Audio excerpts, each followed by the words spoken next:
Border Paws Animal Shelter for our weekly edition of Pet Project, and we have a returnee, Rosie. We met her a couple months ago with her sister, but today we are focusing more so on Rosie. So give us a little bit about her story and how she came here, and a bit about her personality and what her best fit would be.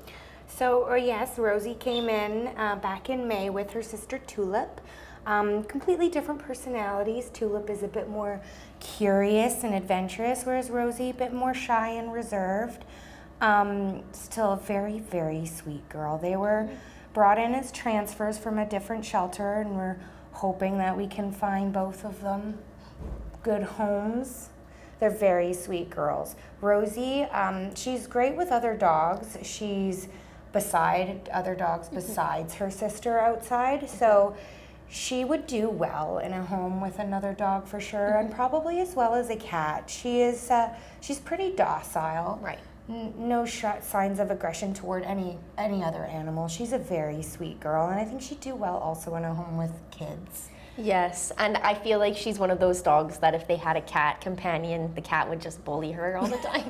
But in like a fun way, I think. But no, she is truly a really sweet girl, just very shy. So it may take a little bit of time for her to warm up, but she is just the sweetest, which is awesome. And now, because we're doing them separately, they don't have to go as a bond. No. They're not a bonded pair. They are not.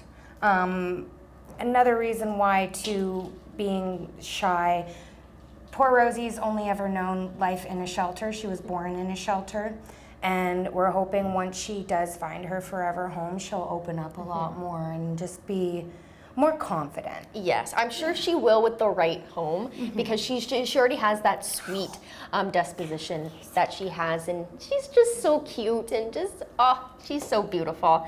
Now, going on the same topic as dogs, you don't necessarily have any events going on, but you are starting up a program that you have going on called Dog's Day Out. Dog's Day Out. Yeah. You kind of can take a dog in the shelter and have a full day of fun with them, doing whatever you please. So give some more information on that, Dog's Day Out, what people should know and how they can apply.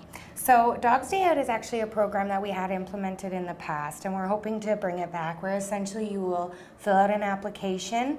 Will require ID and things like that. And once you're approved, you would come take a dog for the day. We need to know if you're going to go to the beach maybe, or you want to take them to some pet-friendly stores and socialize them, stuff like that.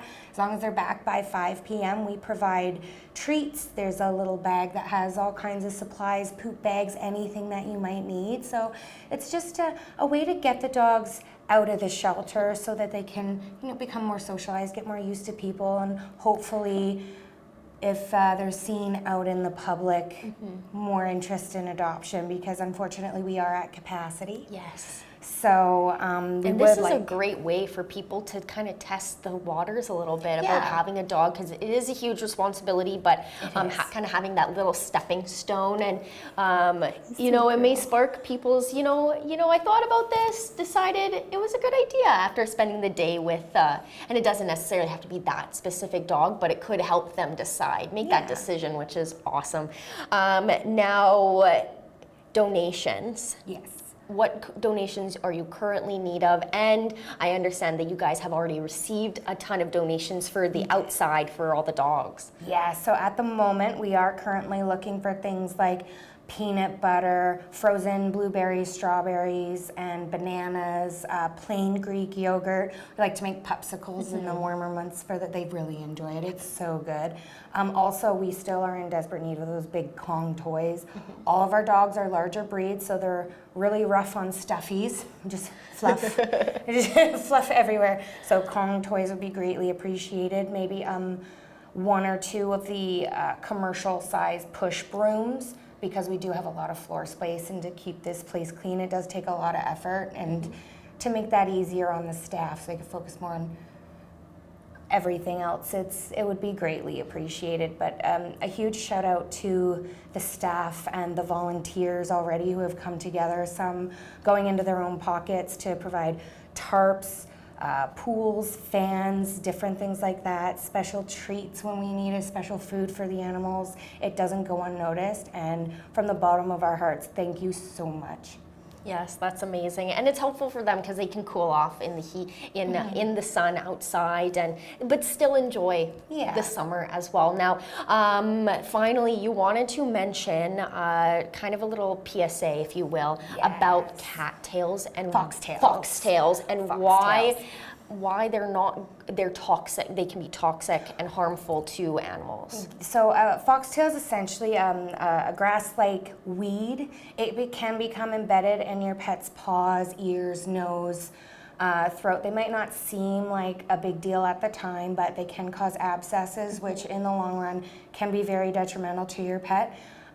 You'll notice swelling, redness, there'll be excessive scratching. They might even have like oozing from a wound. So a good thing to do is avoid walking your pets in really weedy, grassy areas. If you do, brush them when you get home. If you have any concerns about your pet maybe getting into foxtails or having maybe an ouchie or a boo-boo from one, definitely go see your veterinarian, get a little workup done. You can even also take them to a groomer, which is a good way to help curb the wounds from these types of things. Sure, because sometimes you might not even notice it, and then you notice that your dog gets more irritated. And I know I've had dogs that had their paws infected just by licking it and it being too wet. So it's definitely a good reminder for people just to even it's a good practice just after walks, just to check them over, check their paws, or maybe even get them some booties. I love seeing dogs in booties, which are really important too in the warmer months. If you walk your dog on asphalt or concrete, it is a lot hotter than the temperature of the air, so it can burn their paws very easily. So avoid walking on hot surfaces, definitely in the warmer months. If it's too hot for you, it's too hot for them, which is a great thing to remember and very easy to remember as well. So thank you again for joining me. And Rosie, you are just the cutest. She's an angel. You know, once I think you're right. Once she's in her own home, the perfect fit, I think her personality will definitely shine more. So